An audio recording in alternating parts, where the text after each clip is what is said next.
vida é como um piano. Um som desafinado dói. Um piano desregulado dói. O trabalho é como um piano. Se não estiver bem regulado, a música não vai sair boa. O trabalho não vai fluir. A vida não vai fluir. O trabalhador é um piano que precisa de regulação. O trabalhador precisa estar afinado. E afinado é o quê? São as condições de trabalho, é o salário justo para que ele possa ter qualidade de vida. É isso que a gente vai entender, vai tentar entender nessa aula de hoje sobre flexibilização da CLT, das leis trabalhistas que desregularam a vida do trabalhador, que desafinaram a nossa vida. Vamos entender como é que é esse negócio aí. Não esqueça que para você entender o conceito de flexibilização das relações de trabalho que nós vamos conversar agora, é preciso que você tenha visto outro vídeo que é da regulação, tá? Mas mesmo assim, você já sabe, eu sempre trago, né, a memória para que a gente não se perca, né? Ok? Então eu trago para você, para variar, mais um esqueminha, né? Com algumas datas importantes. Então, a gente está falando das relações de produção, né? Sempre aquele princípio, aquele esquema do Karl Marx, da infraestrutura, superestrutura, modos de produção, relações de produção, aquela coisa toda, tá? E aí, veja, no modo de produção, nós tivemos vários tipos de mão de obra, né? O servo, o escravo, até chegar à mão de obra livre, né? E é essa mão de obra livre que nós vamos estar falando, né? O surgimento do proletariado, certo? Então, você vai ver aqui, vamos falar Brasil, né? Nós vamos ver aqui que o trabalho não era regulado. Não havia, já falei isso várias vezes, não havia normas, regras, né? Então, no governo de Getúlio Vargas, década de 30, essas normas vão sendo elaboradas. Agora, o que nós vamos observar, isso é importante, observar que há sempre interesses, não só do bem coletivo, mas interesses corporativos, interesses políticos por trás de toda a lei. Então, nós vamos ver aqui também os sindicatos, a importância dos movimentos sociais, a importância dos sindicatos nessa dinâmica do mundo do trabalho, né? Então, você veja bem, olha, em 1943 é consolidada as leis trabalhistas pela Lei 5.452. Na década de 70 e século XX, né? Na década de 70, você tem aí surgindo o modelo toyotista. Antes você tinha o modelo taylorista, fordista, lembra, né? Então, o sistema toyotista, ele vamos dizer, é o aprofundamento da flexibilização das regras trabalhistas. Aquelas lá da década de 40, elas vão sendo flexibilizadas, elas vão modificando essas normas. Por quê? Porque essas garantias, principalmente a garantia trabalhista para o empregado, estava criando obstáculos a um maior lucro. E outras questões também, mas vamos pensar na questão do lucro, porque toda empresa ela existe para quê? Para ter lucro, não é verdade? Então, o toyotismo ele vem com um outro sistema de produção que não necessita de volume de empregado, não necessita de um volume de produção. Então, a produção por demanda, nós vamos ver, né? A década de 90, ela também vem com um aprofundamento do liberalismo, é chamado de novo liberalismo, né? É a era da automação, e com a automação vem o desemprego estrutural. Com as novas tecnologias, toda a estrutura ela vai ser modificada. Bom, em 2017, nós vamos ter a reforma trabalhista, a Lei 13.467, e então vamos dizer assim, é o auge da flexibilização das leis trabalhistas, né? É importante que a gente, para essa conversa, que a gente parta de algumas premissas, né? Tem um ponto de partida. Então, o que a classe trabalhadora quer, deseja, né? Primeira coisa, melhorar a sua qualidade de vida, né? Manter a sua vida material e melhorar para si, para sua família, não é? Então, nós temos aqui manter uma renda constante, porque as contas são constantes, não é? Todo mês você tem contas a pagar. Então, você ter uma renda constante é uma necessidade, né? A se qualificar para o trabalho, então, ter condições de fazer um curso, de fazer um treinamento, né? Para se capacitar, se qualificar para o trabalho, né? Então, para isso, você precisa ter um estudo continuado. Também, que agora está na agenda, o empreendedorismo. Então, ter um negócio próprio, que aí seria outro trabalho, porque nós temos sempre observações a fazer e tem que ter muito cuidado com essa questão do empreendedorismo. Porque você liderando sua própria vida sem o apoio empresarial. E também a classe trabalhadora deseja uma legislação protetiva. A CLT, ela trouxe isso, né? É a manutenção da vida, o objetivo é a manutenção da vida. Agora, quais são as premissas da burguesia industrial e do empresariado? Primeiro, ter menos custo na infraestrutura, né? Poder fazer mais investimentos nas inovações tecnológicas, para melhorar cada vez mais o seu negócio, né? E o objetivo é o lucro, certo? Então, você tem aqui, esse esquemazinho aqui marxista, né? Então, a gente está falando aqui da infraestrutura, que é a base material, como o homem produz e como se organiza para produzir. É um modo de produção. Então, você tem as forças produtivas e as relações sociais de produção, né? Então, os meios de produção, o capital financeiro, a força de trabalho. E nas relações sociais, a gente tem a divisão social do trabalho, o surgimento das classes sociais, as relações sociais, políticas e econômicas. Bom, vamos ver aqui a superestrutura, que é o ideário, que é o conjunto de ideias que vai orientar as ações, as decisões na infraestrutura, né?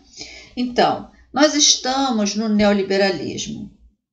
O que significa isso? Significa o Estado mínimo, ou seja, cada vez mais o Estado não intervindo na legislação, não criando obstáculos para as indústrias, para as empresas, certo?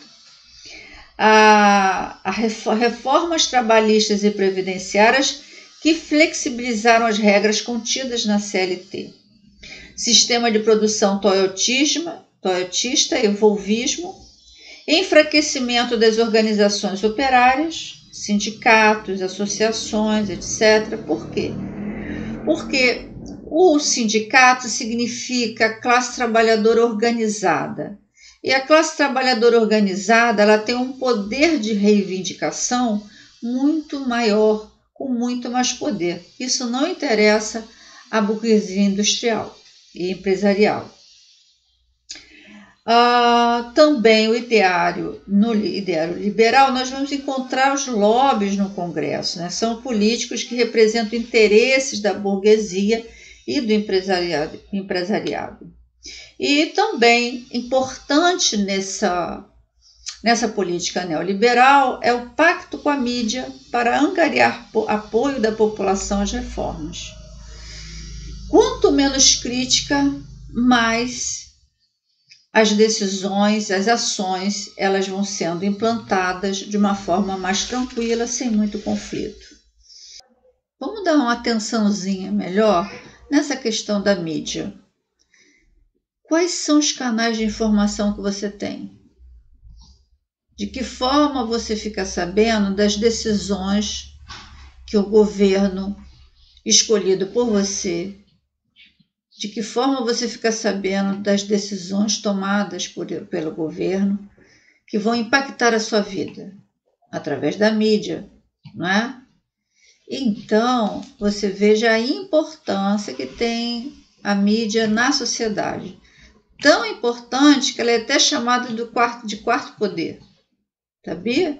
Pois é. E aí eu trouxe para você aqui, duas reportagens para ilustrar o que eu estou falando, né? Recursos da burguesia industrial e empresariado.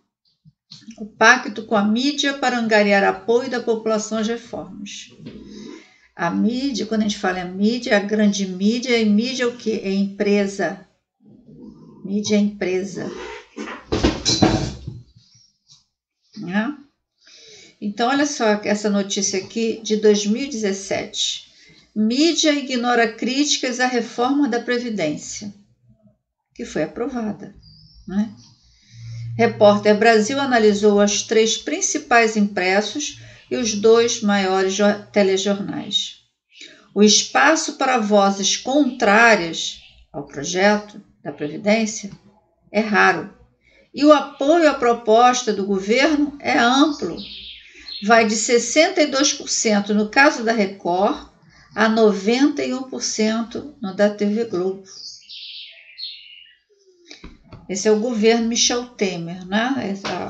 Tanto a reforma trabalhista quanto previdenciária foi no governo Temer, né? E a outra notícia: governo, imprensa e empresariado intensificam pressão pela reforma da Previdência. Também é uma notícia também de 2017.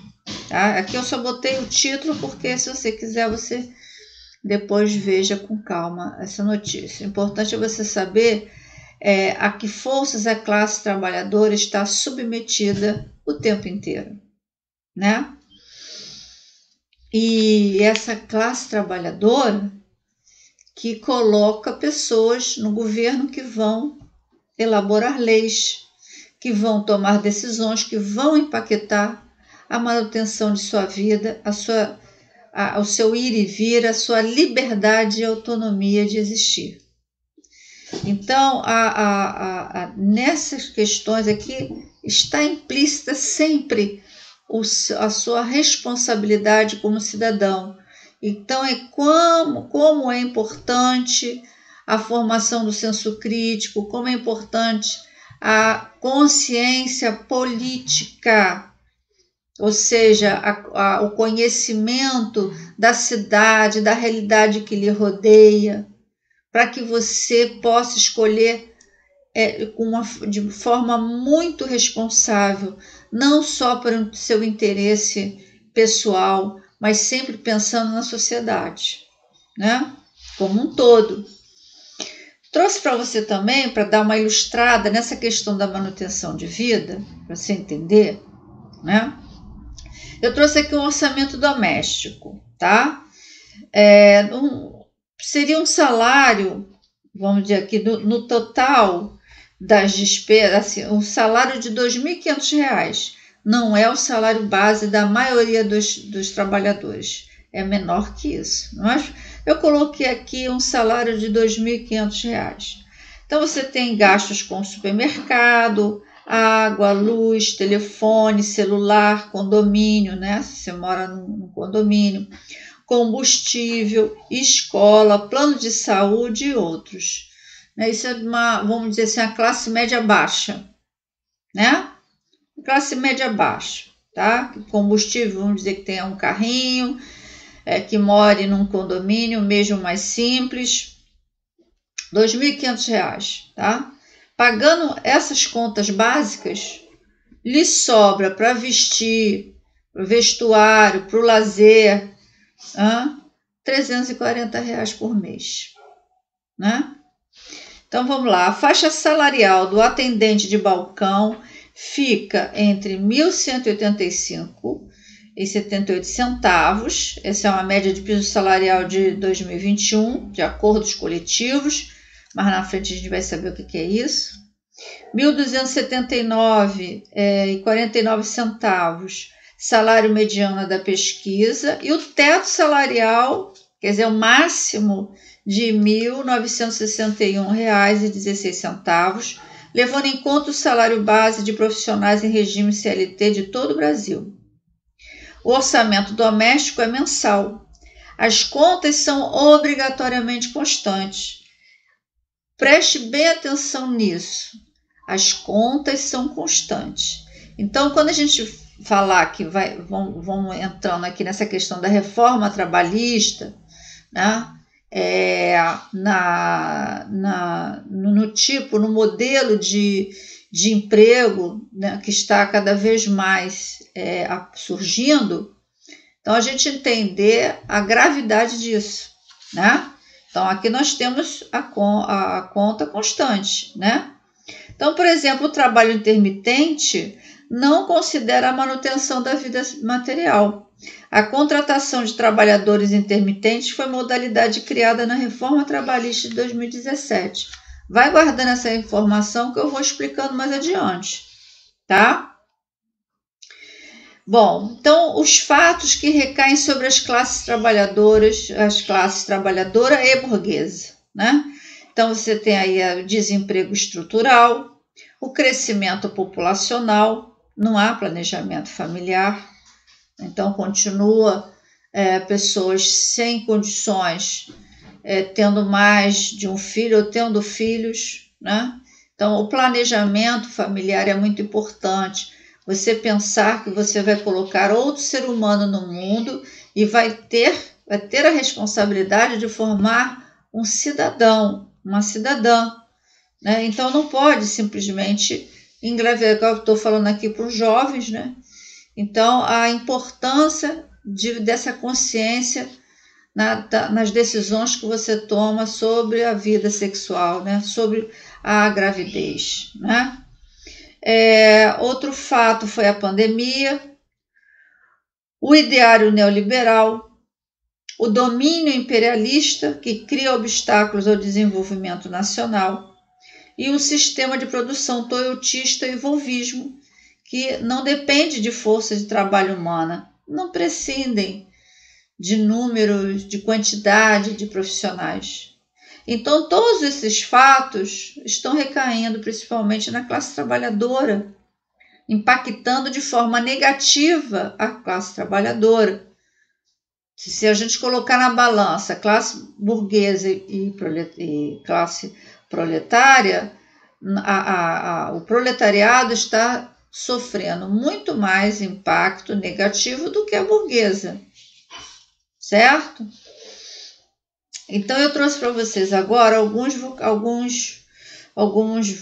termos para você poder ir entendendo isso, tá? Então o primeiro dele é institucionalizar. O que é isso? O verbo institucionalizar significa atribuir a característica de instituição e também pode ser sinônimo de oficial, de oficializar. A corrupção aqui é tão forte que já está institucionalizada, ou seja, já faz parte do dia a dia, né? Então, quando se fala, por exemplo, também a família é uma instituição, o casamento é uma instituição. Por quê? Porque está dentro da formalidade jurídica da sociedade, né? Aí até entra, vou falar aqui de casamento, que também é outra questão importante, mas enfim. A institucionalização, institucional, instituto. Vamos entender. A institucionalização é o processo que ocorre em indivíduos e grupos dentro dos departamentos de uma organização, incluindo sistemas, estruturas, procedimentos e estratégias. Institucional é relativo ao pertencente à instituição.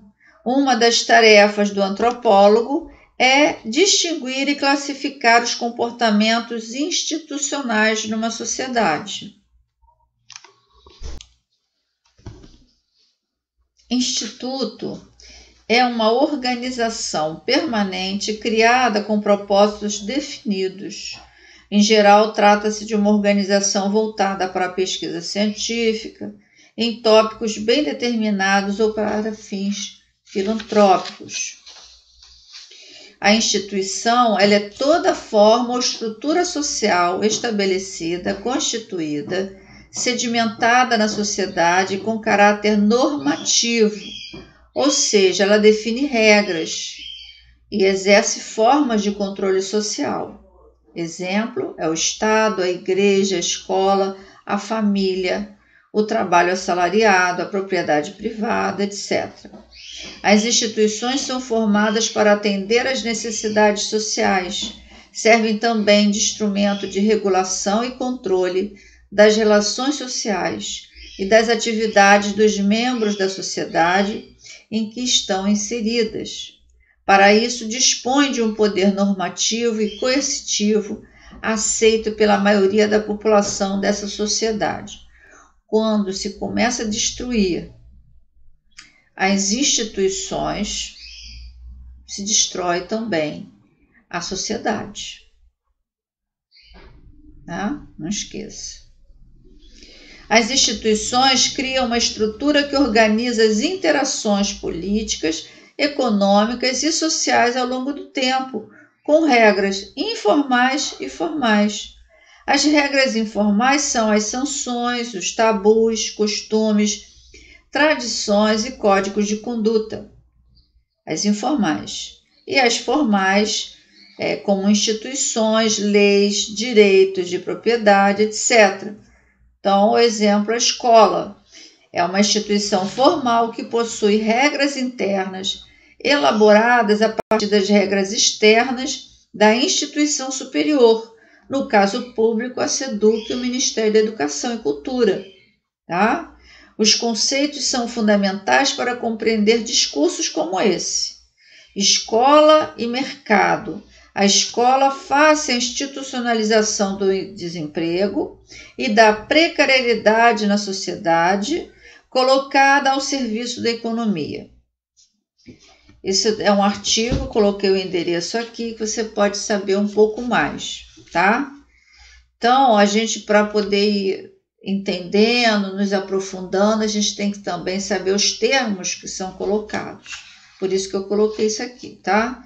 E mais aqui, vamos mais ao vocabulário. As características da instituição. Normativa, define regras e normas de unidade, identidade e conduta social. A objetividade, que são reconhecidas e legitimadas pelos indivíduos membros da sociedade. Coercitividade, as instituições têm o poder de exercer pressões sobre as pessoas, de modo a levá-las a agir segundo os padrões de comportamento considerados corretos pela sociedade, assim exercendo formas de controle social. Por exemplo, na escola você não pode sair a hora que você quiser. Por quê? O horário de entrada e de saída ela é instituída, é uma norma, é uma regra. Essa regra é passada para o responsável. Então, se a escola solta o aluno fora daquele horário combinado, pactuado com o responsável, a escola está incorrendo em erro. Então, o aluno que não aceita essa regra, quer sair sem a anuência do responsável, não aceita ficar na escola porque eu não quero mais, quero sair, está errado. Né? A regra é para ser entendida e seguida, né? Outra característica da instituição é a exterioridade, apresentam realidade externa aos indivíduos, né? A instituição, ela é além de você, ela independe da sua existência, né? Então, quando você entra num cinema, um espaço público, tem sempre uma instituição ali que tem as suas regras e você aceita ou não entra ou não faz parte daquela instituição, né? Historicidade, apresentam sua própria história, acumulam contribuições e características de várias gerações. As instituições já existem antes do nascimento do indivíduo e continuarão a existir depois de sua morte. Lumpenproletariado. No vocabulário marxista, é o termo designativo da camada flutuante do proletariado, destituída de recursos econômicos e caracterizada pela ausência da consciência de classe. Nós estamos vendo aí um crescimento do lumpenproletariado. A ascensão do lumpenproletariado é necessariamente a ascensão do banditismo. Olavo de Carvalho colocou isso, né? E o que significa ele falar? Ele desconsiderar as políticas que não consideram, as políticas que não dão proteção à classe trabalhadora, à população em geral, e que geram esse tipo de ação, esse tipo de realidade, né? O Estado, ele existe para quê?